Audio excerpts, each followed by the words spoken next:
Welcome back to the last installment in our summer series on applying our faith into our lives.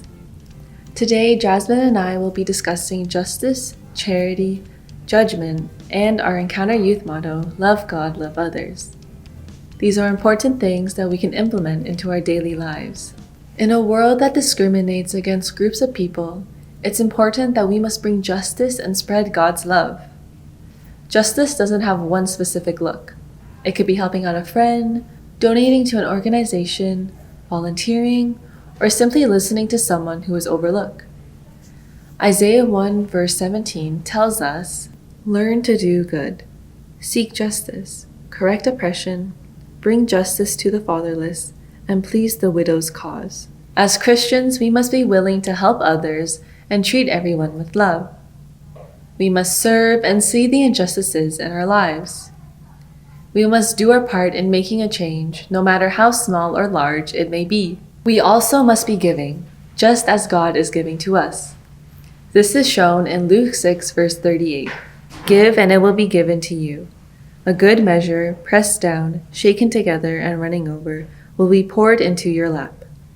For with the measures you use, it will be measured to you." We should be giving towards others in our life, no matter what we feel.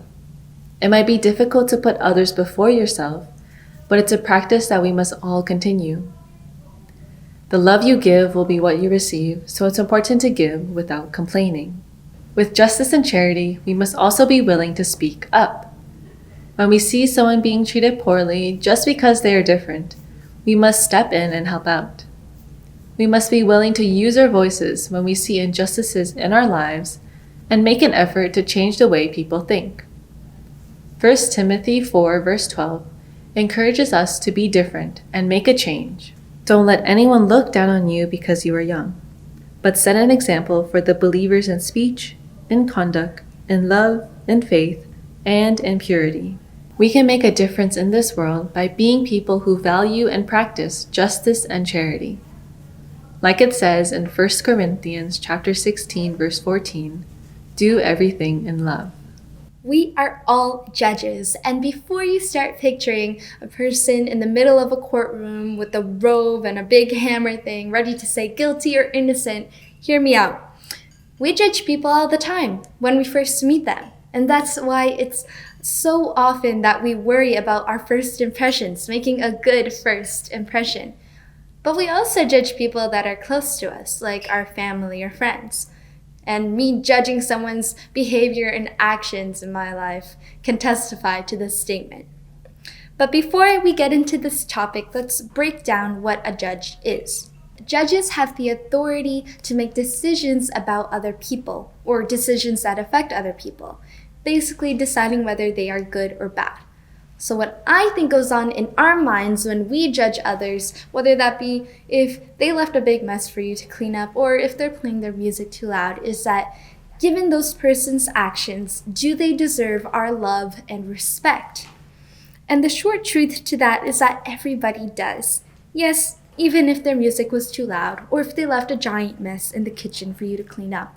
Because in John 4, verse 19 to 21, it reads, "We love because he first loved us.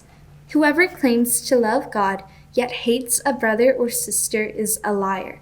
For whoever does not love their brother and sister whom they have seen cannot love God whom they have not seen. And he has given us this commandment. Anyone who loves God must also love their brother and sister." As Christians, we are called to love because Christ loved us first. Because God loved us despite our flaws and didn't let it destroy our relationship with him. In other words, what I'm trying to get at is that when we judge someone, the aftermath of that is usually that we exclude them from our social circle. And the problem that could arise with that is that we don't give them the opportunity to grow or the opportunity for us to learn from them. Now let's think about this in relation to our faith. We are quick to judge, but slow to think about our own shortcomings. And in today's society and culture, it is so easy to judge someone and point out what they did and not give them the chance to take accountability for their actions or work towards reconciliation.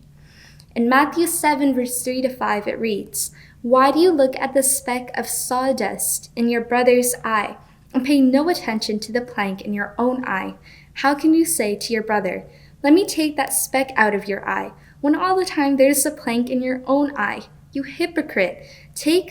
First take the plank out of your own eye, and then you will see clearly to remove the speck from your own brother's eye.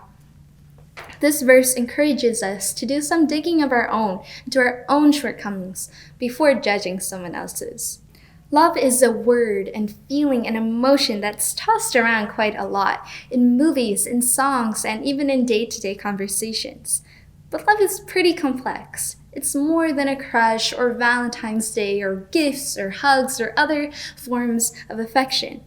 And we know this all too well, but intentionally loving someone that you don't agree with can be pretty hard. It is a constant mindset, but it's strong if it's rooted in God's love for you. This is how love is described in the Bible, and it's from 1 Corinthians 13, verse 4-7, and it reads, "Love is patient, love is kind. It does not envy, it does not boast, it is not proud, it does not dishonor others.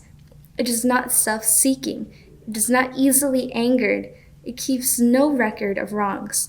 Love does not delight in evil, but rejoices with the truth. It always protects, always trusts, always hopes, always perseveres." When you love someone, you should be patient and kind and humble and selfless and slow to be angry and all of these other things. And in your life, that can be shown through small actions, whether it's just being a bit more lenient with your siblings or being there for that friend when they were feeling down, or not bringing up that your siblings stole your food in an argument. We can express our love for others in many ways and forms, but what must rely constant is why we love them. We love others so that they can also know the love of God that is also offered to you. We should be an overflow of God's love in our lives into the lives of others so that they may come to know Jesus' love through you. And there's a famous saying, LGLO, here at our youth group, which stands for love God, love others. And we're encouraged to belong, follow, and serve and make this a place where we can grow and learn and most importantly, love together. Thank you for following along with our series of videos this summer about how to apply our faith into our lives, and we hope to see you at our events and in the fall. But for now, remember to display kindness and love wherever you are, wherever you go. But for now, let's have a discussion about the topics in this video.